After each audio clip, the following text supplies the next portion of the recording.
Hello everyone, आप सभी का स्वागत है कोगेट सीएसआई यूट्यूब चैनल में। और आज की जो वीडियो है उसमें मैं आपको सबसे पहले तो आपकी जो डिस्ट्रीब्यूटिव लैटिस की ट्रिक जो मैंने बोला था आपको लास्ट क्लास में मैं बताऊंगा, मतलब नेक्स्ट क्लास में बताऊंगा, तो वो मैं आज इसमें कवर करा दूंगा। और मोस्ट प्रोबेबली मैं आपका एक हो सकता है ये वीडियो लंबा हो जाए, तो मैं आज ही आपका रिलेशंस वाला जो सब्जेक्ट है, मतलब चैप्टर है, वो कंप्लीट करा दूंगा ताकि नेक्स्ट क्लास में हम फंक्शंस चालू कर पाएँ। ठीक है, बट अगर ज़्यादा लंबा होगा तो मैं इस वीडियो को 2 पार्ट्स में डाल दूंगा ताकि आपको आसानी रहे। तो चालू करते हैं बिना टाइम वेस्ट करे।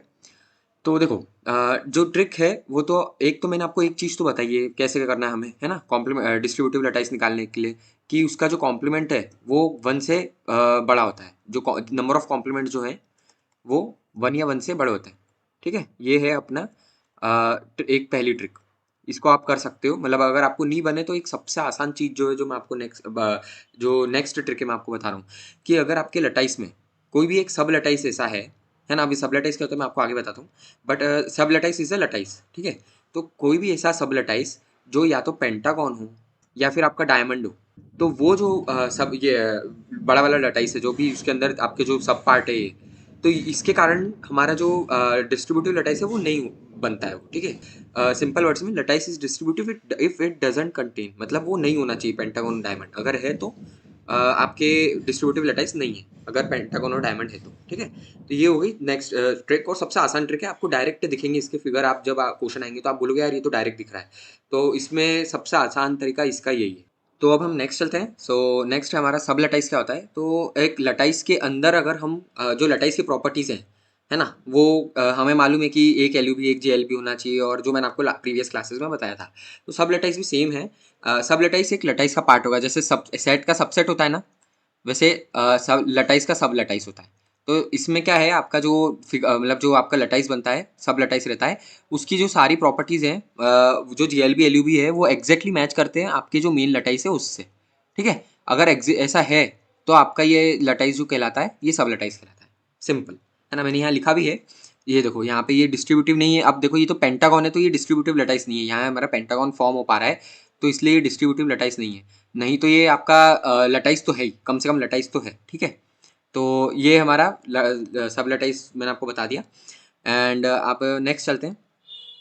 तो अब हम एक क्वेश्चन कर लेते हैं। सो देखो, क्वेश्चन में आपको बोला है कि डिस्ट्रीब्यूटिव लटाइस है। ये जो आपका फिगर है ये डिस्ट्रीब्यूटिव लटाइस है कि नहीं, तो ये तो देखने से ही लग रहा है कि नहीं है, क्योंकि इसमें आपको ये यहाँ पर एक डायमंड मिल गया। तो अगर आपके लटाइस में डायमंड है फर्स्ट, है ना, और दूसरा पेंटागन है, तो आप समझ जाना कि ये आपका डिस्ट्रीब्यूटिव लटाइस नहीं है। ठीक है, ये नहीं होना चाहिए। तो ये हमारा एक क्वेश्चन हो गया प्रैक्टिस के लिए। और एक इंपॉर्टेंट पॉइंट लिखा है मैंने यहाँ पे, कि chain is always a distributive lattice as it doesn't have any pentagon और डायमंड। ये तो मतलब पॉइंट तो क्या है, ये आप खुद ही समझ सकते हो। मैंने बस इसको हाईलाइट कर दिया ताकि ये आप एक चेन क्या एक स्पेशल केस हो जाता है कई बार, है ना। इसके लिए हर कंडीशन आपकी अलग अलग हो जाती है चेन और एंटी चेन के लिए। तो इसलिए मैंने इसको एक हाईलाइटेड फॉर्म में लिख दिया है, एक बॉक्स फॉर्म में, है ना। तो ये आपका चेन का हो गया। अब नेक्स्ट चलते हैं। सो नेक्स्ट है हमारा कि बुलियन अलजेब्रा क्या होता है। तो देखो, बुलियन अलजेब्रा जो सिंपल वर्ड्स में अगर मैं बताऊं, तो अगर एक लटाइस जो है अगर एक लटाइस एक complimented lattice as well as एक डिस्ट्रीब्यूटिव लटाइस है, ठीक है, दोनों टाइप के लटाइस अगर है, जो एक गिवन लटाइस हमारा, तो वो बुलियन अलजेब्रा कहलाता है। तो इसका क्या मतलब हुआ। तो देखो, बुलियन अलजेब्रा अगर कोई लटाइस चेक करना है कि कैसे है बुलियन अलजेब्रा, तो क्या चेक करो कि आपका जो मैंने यहाँ पॉइंट लिखा है, सबसे इंपॉर्टेंट पॉइंट या मेन पॉइंट आप समझ लो, कि Boolean algebra of a lattice have exactly one complement called Boolean algebra, है ना। मतलब बुलियन अलजेब्रा एक लटाइस का क्या कहलाता है, तो उसका एग्जैक्टली वन कॉम्प्लीमेंट होना चाहिए, एग्जैक्टली, है ना एटलीस्ट ना एट मोस्ट, एग्जैक्टली होना चाहिए। मतलब जीरो भी नहीं हो सकता और 1 से ज़्यादा भी नहीं हो सकता। तो इस ये बुलियन अलजेब्रा की कंडीशन है। अब यहाँ पर आप खुद ही ट्राई कर सकते हो। मैंने इसके मतलब आप निकालते तो आते ही आपको कॉम्प्लीमेंट जो मैंने आपको बताया था। तो जैसे यहाँ मैं करूँगा, तो ये जो एग्जाम्पल मैं आपको बता देता हूँ एक, तो इस एग्जाम्पल में हमारा जो ये जो लटाइस है ये हमारा बुलियन अलजेब्रा नहीं है, क्योंकि यहाँ पर आपके जो हमारा जो टू है उसके पास उसका जो है कॉम्प्लीमेंट है ही नहीं है, एग्जिस्ट ही नहीं करता है। ठीक है, दैट्स वाई यहाँ पर आपका ये जो फिगर है, ये जो लटाइस है, ये आपका बुलियन अलजेब्रा नहीं है। अभी आप ये देखोगे तो ये तो आपको सिंपल एक स्क्वायर टाइप का, मतलब एक रोम्बस टाइप का है। तो ये तो है ही लटाइस, ये तो आपको दिख ही रहा है, क्योंकि इसमें हर एक एलिमेंट एक दूसरे से कनेक्टेड है, और ये इसका कॉम्प्लीमेंट ये है और इसका कॉम्प्लीमेंट ये है।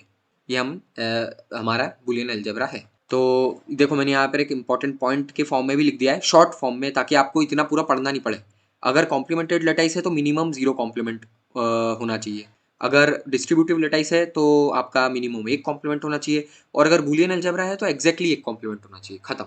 ये 3 टाइप के हैं, और तीनों की टाइप की मैंने आपको कंडीशन एक ही जगह लिख के दे दी, ताकि आप इसको कभी आप रिवाइज करो और आप एग्जाम करीब है तो उस वक्त आप इसे देख सकते हो। अब नेक्स्ट एक और इम्पॉर्टेंट पॉइंट है, ये सारी जो चीजें ये सारी मैंने वो तब लिखी थी जब टेस्ट वगैरह दिए थे। अब एक जो पॉइंट है हमारा कि if in prime factorisation of number n contains a square of the term of square of some term, है ना, तो dn कॉमा डिवाइड जो है, ये हमारे इसमें क्या होता है कि हमें जैसे 18 कॉमा डिवाइड ऐसा दिया है, तो मतलब 18 के फैक्टर्स निकालने हैं, है ना। अब 18 के फैक्टर्स क्या हो गए, 3 का स्क्वायर इंटू 2 की पावर 1, पहली चीज, है ना। अब एक और ले लेते हैं 7 कॉमा डिवाइड, है ना, ये एक ले लेते हैं, इसके फैक्टर्स क्या हो गए, 7 की पावर 1 इंटू 1 की पावर 1 या 1, ठीक है, या 14 ले लो इसको, ताकि आपको आसानी हो जाए, 2 की पावर 1, है ना। तो ये जो पॉइंट ये क्या बोल रहा है कि हमने पहले प्राइम फैक्टर्स करे, dn जो है हमारे dn डिवाइड वाला जो ऑपरेशन है ना, मतलब ये जैसे ये जो है हमारा 18 डिवाइड वाला, अब इसमें मैंने फैक्टर्स करे तो मुझे क्या है, प्राइम फैक्टर्स में अगर एक भी प्राइम फैक्टर का स्क्वायर मिल गया, है ना, तो आप क्या बोलोगे कि वो एक बूलियन अलजेब्रा नहीं है। नॉट है यहाँ पे, याद रखना, नहीं है। कोई बार इसको बच्चे नॉट को देखते नहीं और गड़बड़ हो जाती है, यहाँ पर ही नॉट लिखा हुआ है, मतलब कंडीशन क्या हो गई, बूलियन अलजेब्रा अगर आपको डीएन टाइप का दिया है तो सिंपल है, प्राइम फैक्टर्स कर लो डीएन के, है ना। प्राइम फैक्टर्स में ये देख लो कि जो प्राइम फैक्टर्स हुए हैं उनकी पावर स्क्वायर नहीं होना चाहिए, अगर स्क्वायर है तो वो बूलियन अलजेब्रा नहीं है, और अगर नहीं है तो वो बूलियन अलजेब्रा है। तो ये ट्रिक हो गई इसकी करने की। सो अब नेक्स्ट चलते हैं। तो देखो, अब जैसे मैंने एग्जांपल भी दिया है, जैसे D36 दिया है, तो D36 में 2 स्क्वायर और 3 स्क्वायर था, तो स्क्वायर की टर्म आ गई, है ना, तो ये बूलियन अलजेब्रा नहीं है। लेकिन यहाँ D30 लोगे आप, तो यहाँ पे सबकी पावर 1 है, 3 की पावर 1, 5 की पावर 1, 2 की पावर 1, तो ये बूलियन अलजेब्रा कहलाता है। अब जैसे ये क्वेश्चन है टोटल ऑर्डर रिलेशन के ऊपर, क्वेश्चन है कि कैसे आप टोटल ऑर्डर रिलेशन को चेक, तो टोटल नंबर ऑफ रिलेशन कितने होंगे पॉसिबल। तो इसमें आपके देखो हमें सेट दे दिया है A 1 2 3 4 5, तो चेन में आपको सेट अरेंज करना है ना इन एलिमेंट्स को। तो अरेंज करने के कितने तरीके हैं, तो ऐसी 5 प्लेसेस हो गई हमारे पास, 5 एलिमेंट्स है तो 5 खाली प्लेसेस बना दी एक चेन के अंदर, और उसके अंदर हम 5 फैक्टोरियल वेज में इन एलिमेंट्स 5 एलिमेंट्स को अरेंज कर सकते हैं। तो ये हमारा पॉसिबल वेज हो गए। तो ये हो गया हमारा एक क्वेश्चन हो गया। इसके अलावा ये भी कुछ मैंने क्वेश्चन करे कि पार्शियल ऑर्डर सेट है तो कितने लटाइस फॉर्म होंगे। अब जैसे ये क्वेश्चन भी कंफ्यूजिंग लगता है बच्चों को, तो इस क्वेश्चन को भी मैं आपको करवा देता हूँ। तो क्योंकि जनरली जहाँ भी परम्यूटेशन कॉम्बिनेशन आता है तो एक एवरेज बच्चे के लिए परम्यूटेशन कॉम्बिनेशन बड़ा कंफ्यूजिंग लगता है, मेरे लिए खुद के लिए कंफ्यूजिंग था। मैं मेरी भी जब प्रिपरेशन चल रही थी और ये जब आते थे तो मैं हमेशा इसमें गड़बड़ कर देता था, क्योंकि ये है ही थोड़ा कंफ्यूजिंग, हर किसी का दिमाग तेज नहीं चलता है। तो अभी आप लेकिन प्रैक्टिस करोगे तो ऑटोमेटिकली हो जाएगा। तो ये क्वेश्चन हमारा है, how many partial order relations with 4 elements forms a lattice. तो ये हमें बोल रहा है कि ऐसे कितने पोसेट बनेंगे, पार्शियल ऑर्डर रिलेशन बनेंगे जिसमें 4 एलिमेंट्स मिलके एक लटाइस फॉर्म कर रहे हैं। तो देखो सबसे पहला तो 4 एलिमेंट 1 2 3 4 हमारे हैं, तो सबसे पहला तरीका तो हमारे पास बनाने का, लटाइस बनाने का क्या है, जो हमने रोम्बस टाइप बनाया था, ये रोम्बस हमने बनाया था, तो ये एक बन सकता है। तो इसमें क्या है, 1 को यहाँ रख दिया, 2 को यहाँ रख दिया, 3 को यहाँ रखा और 4 को यहाँ रखा। अब इन चारों को मैं अरेंज कर सकता हूँ 4 फैक्टोरियल वेज से। तो इसका आंसर क्या 4 फैक्टोरियल होगा, तो नहीं। क्यों नहीं होगा, तो देखो दो लटाइस अगर आप उनकी ऑपोजिट पोजीशन चेंज कर दो, मतलब आप जैसे ये ए और बी है, यहाँ पर हमारे कुछ एलिमेंट्स होंगे, और एक और लटाइस हमने बनाया इस टाइप का, यहाँ पे बी और ए है, तो इन दोनों, ये दोनों जो कहलाते हैं ना, ये सेम होते हैं, ये अलग अलग नहीं कहलाते, ये सेम होते हैं। तो यहाँ पर हमारे पास ऐसे दो डिवाइड बाई 2 करना पड़ेगा, क्योंकि यहाँ पर हमें सिर्फ एक डिस्टिंक्ट निकालना है, और ये एक कोई सा भी ले लेंगे। अगर हम 4 फैक्टोरियल लेंगे तो ये दोनों कवर हो जाएंगे, जो कि हमारा आंसर डबल आ जाएगा, इसलिए हम इसको 2 से डिवाइड कर देंगे। तो ये हमारा एक कंडीशन ये हुई। और दूसरा आपके पास क्या है, तो आप एक सिंगल चेन बना दो, सिंगल चेन बना दोगे तो 4 फैक्टोरियल से आप उन चेन के अंदर एलिमेंट्स को अरेंज कर सकते हो। तो टोटल आपके पोसेट पॉसिबल कितने हुए, 24, तो आपकी यहाँ चेन से निकले, और 4 फैक्टोरियल बाय 2 यहाँ से निकले, तो आपके टोटल 36 पोसेट हो गए। अब जैसे रिफ्लेक्सिव, अब नेक्स्ट जो है हमारा रिफ्लेक्सिव क्लोजर, सिमेट्रिक क्लोजर, तो ये मैंने आपको बता दिया था क्लोजर एक्चुअली होता क्या है प्रीवियस क्लासेस में, तो मैं इस पर टाइम नहीं दूंगा, तो ये आप खुद देख लेना, मैंने इसको सिर्फ एक थ्योरेटिकल फॉर्म में लिखा है। और सिमिलरली ट्रांजिटिव क्लोजर का भी मैंने आपको बताया था। एंड ये एक जो पॉइंट है आप प्लीज़ इसको इग्नोर करना, ये गलत पॉइंट है, इस पॉइंट को आप इग्नोर कर देना, क्योंकि ये मैंने खुद बनाने की एक ट्रिक चालू सोच रहा था कि मैं बनाऊं, लेकिन वो ट्रिक है हर किसी के लिए ट्रू नहीं होती है, तो इसलिए ये पॉइंट मैंने बाद में जब समझा था मैंने तो गलत हो गया था, तो आप इसको इग्नोर कर देना। तो ये हमारे हो गए ट्रांजिटिव क्लोजर वगैरह। वॉर्शल सेल को भी मैं आपको बता चुका हूँ इसके पहले प्रीवियस क्लासेस में, और ये कुछ क्वेश्चंस हो गए उसके हेल्प से निकालने के। और आखिरी जो हमारी मेन चीज़ है, इसके बाद हमारा जो नेक्स्ट है फंक्शंस चालू हो जाएगा। तो यहाँ आप देख सकते हो एक इम्पॉर्टेंट टेबल मैंने यहाँ पर बनाई है। इस टेबल को आप याद कर लेना है अगर कर पाओ तो। ज़रूरी नहीं आपको रटना ही है इसको, बट अगर आप रट पाओ इस चीज़ को तो आपका जो टाइम लगेगा क्वेश्चन के लिए, वो अगर आपको 10 मिनट लग रहे हैं तो वो सीधे गिर के आपके 1 मिनट हो जाएगा। मतलब ये टेबल के अंदर मैंने सारी कंडीशंस के साथ में अगर रिलेशन का यूनियन लिया, इंटरसेक्शन लिया, तो क्या वो रिफ्लेक्सिविटी सेटिस्फाई रहेगी उसकी, है ना? अगर R1 R2 रिफ्लेक्सिव है या फिर इररिफ्लेक्सिव है, तो ये सब मैंने आपको इसमें लिखा हुआ है, तो आप इसको रेफरेंस के लिए ले सकते हो। अभी हम कुछ क्वेश्चंस कर लेते हैं एंड इसके बाद में जो है हमारा आखिरी के 2 टॉपिक्स हैं, कॉम्प्लीमेंट और इनवर्स ऑफ अ रिलेशन। और एक ट्रिक है, ये भी ट्रिक मैंने जब क्वेश्चन सॉल्व करे थे तब मुझे समझ में आई थी। इसके बाद जो नेक्स्ट क्लास रहेगी हम फंक्शंस चालू कर देंगे। तो देखो अब जो क्वेश्चंस में देखो हमारा क्वेश्चन ये बोल रहा है for set A R1 and R2 are two equivalence relations then which are true. तो इस क्वेश्चन को करने का क्या तरीका है, तो मैंने जो आपको टेबल बताई, अगर आपको वो टेबल याद है ना, तो आप इस क्वेश्चन को 2 मिनट में कर, 2 मिनट भी नहीं, आपको 2 सेकंड में कर लोगे, आपका आंसर फटाफट आ जाएगा कि यार ये सेटिस्फाई होगा या फिर ये सेटिस्फाई होगा या ये होगा या ये होगा। सिंपल है, इसलिए वो टेबल मैंने आपको जो बनाई वो थी वो मैंने बनाई। अब ये वाला क्वेश्चन तो आप जैसे इसका टेबल में आप देखोगे तो इसका आंसर है बी, फाइनल आंसर इसका बी आएगा। अब नेक्स्ट क्वेश्चन पे चलते हैं। तो इसमें क्वेश्चन बोल रहा है set A contain n elements then how many relations are there which are both partial ordered and equivalent. मतलब पार्शियल ऑर्डर्ड भी हो और इक्विवेलेंट्स भी हो। तो देखो आपको इसको करने के लिए एक कंडीशन है, आपको याद होना चाहिए कि पार्शियल ऑर्डर्ड अगर रिलेशन है हमारा पोसेट है, तो उसकी क्या क्या उसके अंदर रिलेशन की क्या क्या वो रहती है। तो पहली बात रिफ्लेक्सिव रिलेशन रहता है, एंटी सिमेट्रिक रहता है पार्शियल ऑर्डर, इसके अलावा ट्रांजिटिव रहता है। और इक्विवेलेंस में क्या होता है, एंटी सिमेट्रिक नहीं रहता है, सिर्फ सिमेट्रिक रहता है, इसलिए उसको इक्विवेलेंस रिलेशन बोलते हैं। तो ये कंडीशन अगर आपको याद होगी ना, तो आप मैंने इसके पहले आपको लॉजिकली इस क्वेश्चन को कैसे करते हैं, जो आपका रिफ्लेक्सिव के वक्त रिफ्लेक्सिव सिमेट्रिक रिलेशंस में समझा रहा था, तब मैंने आपको बताया था कि इन क्वेश्चंस को कैसे करना। तो वही चीज़ आपको यहाँ भी अप्लाई करना है। मैं इस क्वेश्चन को बता देता हूँ आपको, क्योंकि बच्चों को कई बार ये क्वेश्चन, ये जो इस टाइप के क्वेश्चन रहते हैं वो सबसे ज़्यादा कंफ्यूज करते हैं बच्चों को।